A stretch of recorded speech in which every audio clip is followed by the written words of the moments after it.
Hey there, hi there, ho there. We're back as happy as can be. Bob, Eddie, Julio. Another show of Three Ball Walk. It's been chilly out there, a lot of cold, but people are playing baseball. Yeah, you know, relatively speaking, by the way, wherever you are around the country as you're watching this, where we are, we're in Florida, and so today it's in the 60s. So that's saying it's cold here is like a Rays fan saying we're excited for the new year to start. It just doesn't hold as much. Are you saying a Braves fan or A Rays. fan? No, Or a Braves fan. Either way, Yeah. it just doesn't hold as But I'll much. tell you what, last night it was probably 40-ish. It's going to be freezing tonight. I'm going to the 30. softball game. I'm going to have to wear a jacket. Oh, people are crying tears. Hitting is tough. My sister's been locked inside a hotel in Scranton, Pennsylvania for 2 days now, Exactly, where there's in a blizzard. 41 inches of snow on the ground. They're not But I'll going tell to you- weep a tear over Tell our me something 32. something we were commenting on last night. Last night there were basically at amateur level there were three decent sized baseball games here in town, and 2 high school, 1 college. Gainesville High School shut out the opponent 4-0. Yes. New Holtz High School got shut out 3-0, and the Florida Gators shut out FSU 1-0. Yes. Cold hitting. Oh, brutal. Brutal.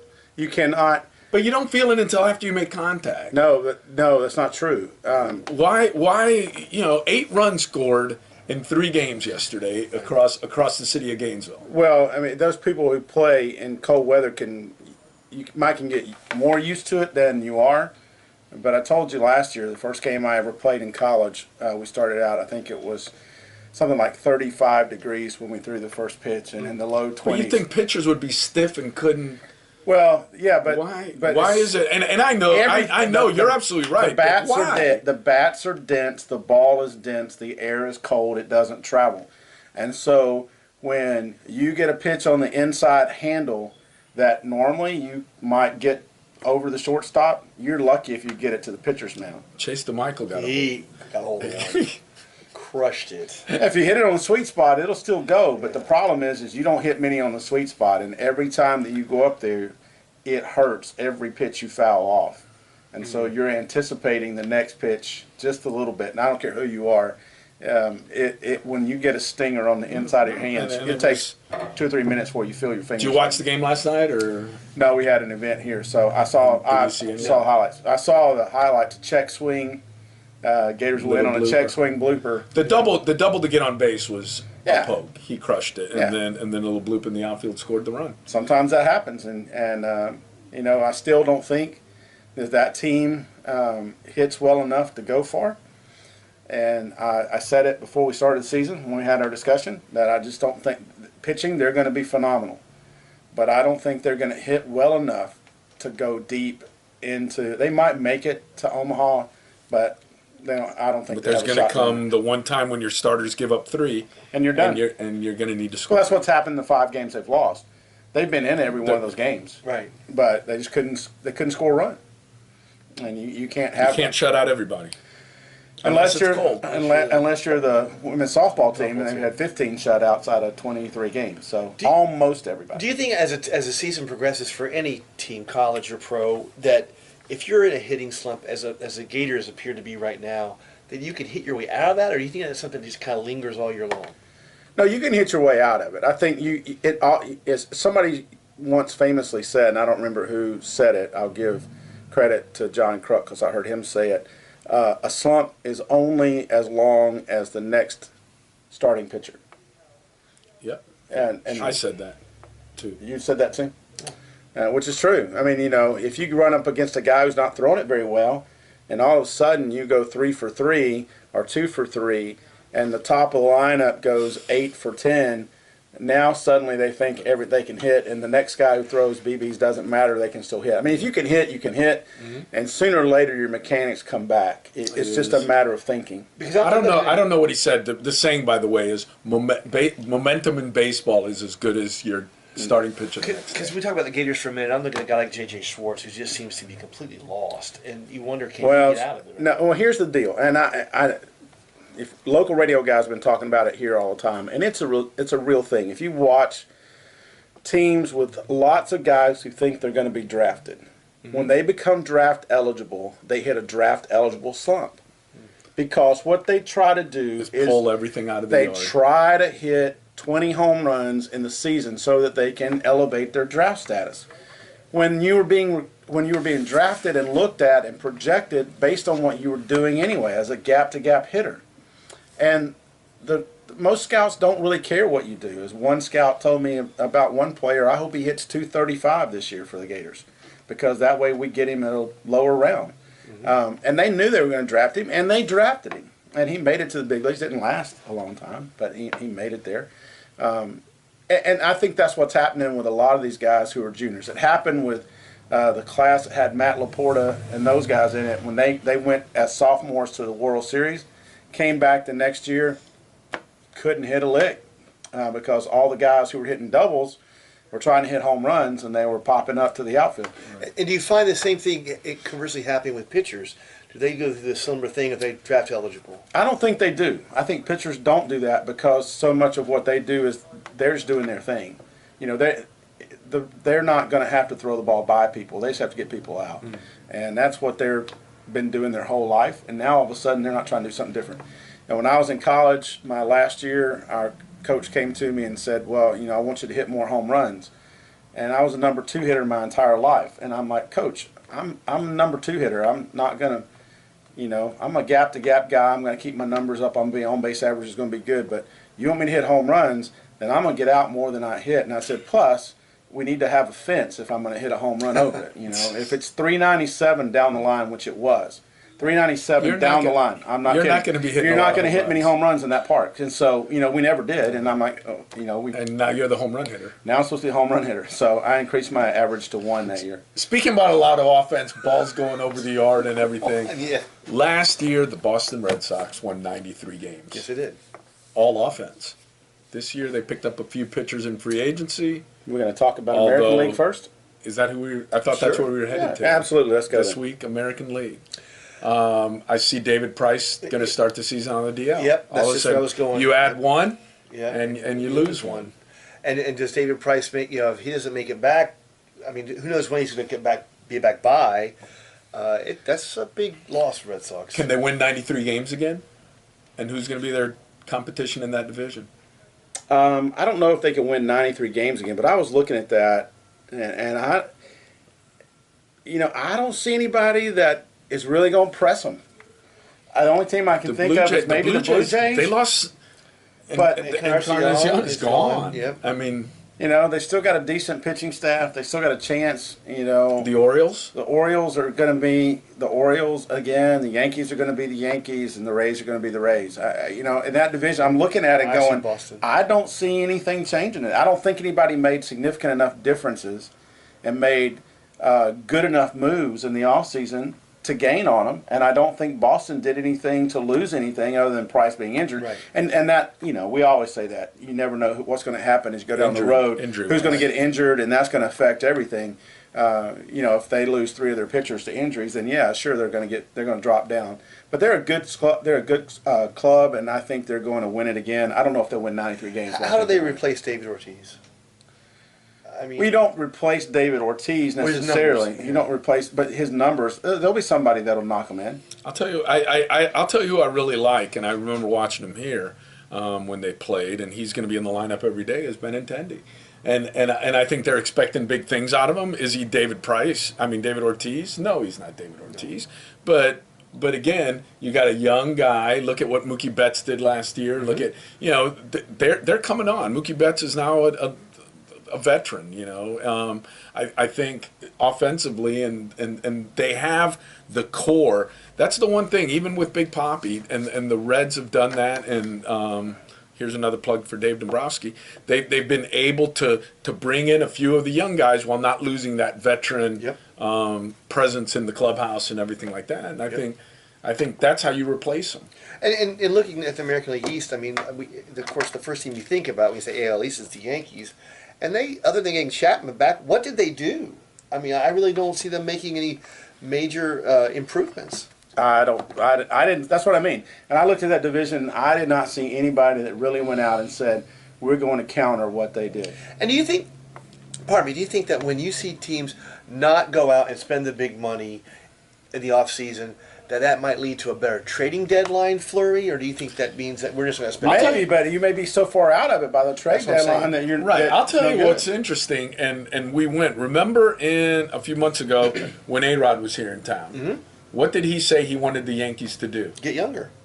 And as far as going out and signing people and improving the team, Right. He didn't think they should do that. he said, don't do anything. Right. He says, if you sometimes accept the fact that we're a year away and you try to sit there is no point, and I'll tell you, there is no point of taking a 70-win team and making all kinds of moves to be able to pick up 10 games and become an 80. Because last time I checked, if you're a 500 team, you're going to the same playoffs as the team that played 460. Now, when you can all of a sudden build up that youth, give them the experience, and then the year after, all of a sudden, add a few little pieces. Now, all of a sudden, you can create a 90-win team.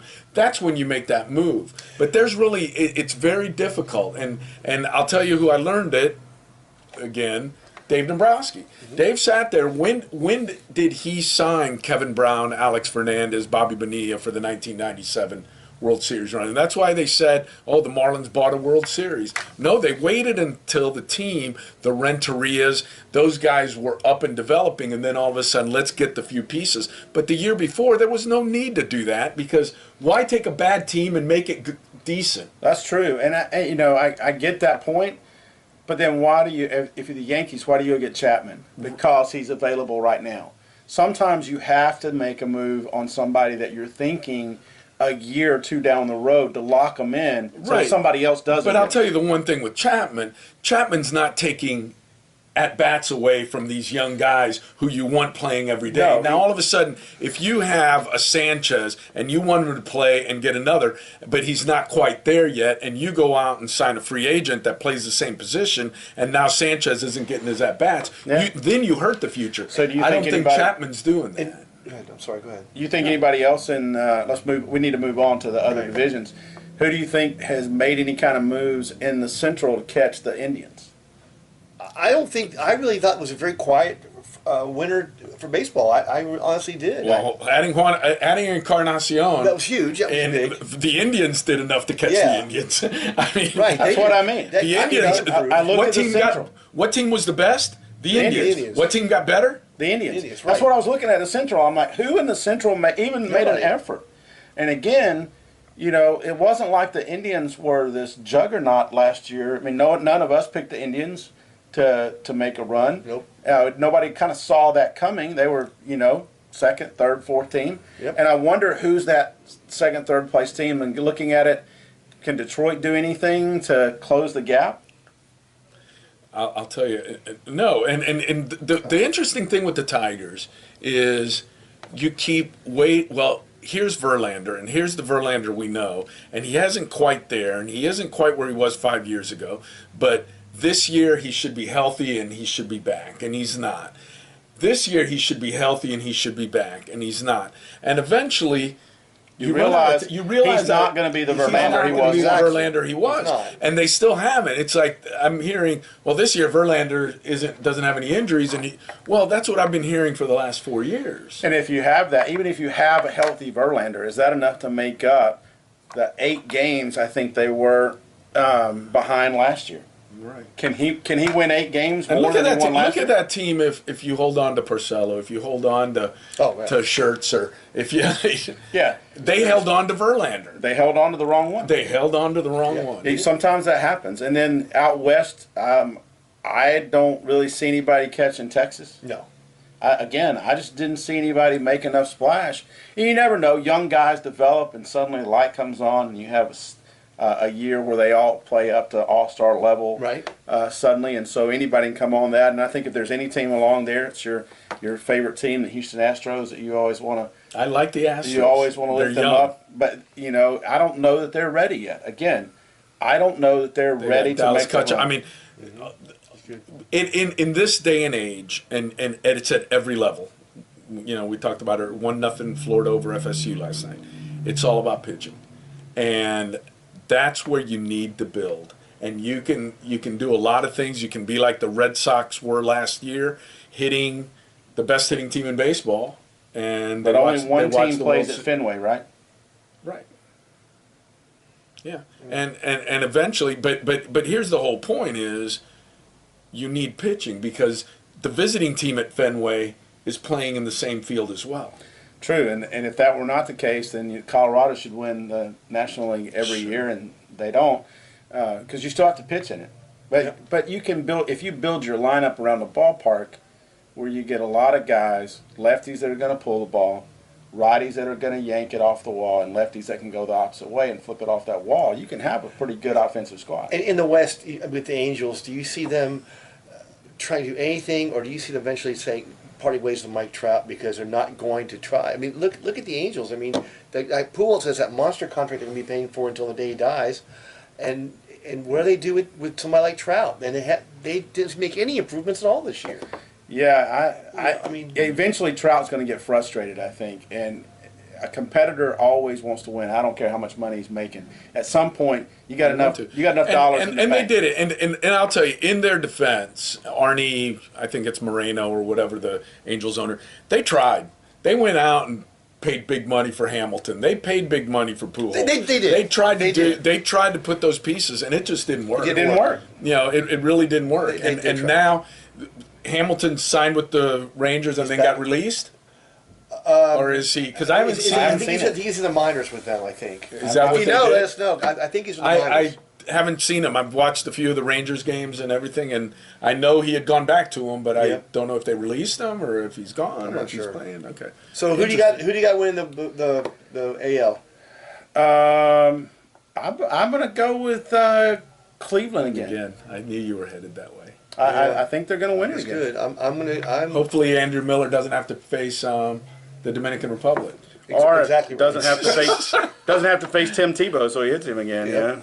Yeah. Did you see in the world? Yeah, They played. He got rocked. He got did. rocked. He got rocked. He got rocked. And I like the Red Sox. I like the Red Sox. I like the Red Sox. Yeah. Well, I do. we'll see. They would be my number 2 team. And one more question before you get out of the section. We talked about the Yankees for a second. Gary Sanchez. Do you think there's going to be too much pressure on him to try to recreate what he did last year? No, I don't think so. I think you realize, okay, that was a great year. I think he's a great player, and no matter what he does, you go, hey, it's a great second year to back it up. Right. Sometimes you have the sophomore slump, but he's long-term your guy, and you stick with him no matter what. Because with a team that is apparently not going to go any place, sorry, Yankee fans. I mean, Yeah. The interesting thing with sophomore slumps is and some are legitimate sophomore slumps. The majority of sophomore slumps is the inability to do what you did the previous year. And what you did the previous year, was 30 Gary games. Sanchez would have had 100 home runs on the season. Sure. He's not going to keep that pace for a full season this year. No. So already he is going to be in a slump compared to what he was last year. Right. Now, does he go into a funk and not hit and whatever? I don't think so, but be ready for the fact he's not going to do what he did last year. Well, in a minute, we'll talk about another side when we get to Yasiel Puig and what happened in the National League. So we'll And be right once again, as of last week or as of the last show, we are now filmed in front of a live studio Live audience. studio So audience. we thank you. We'll be back.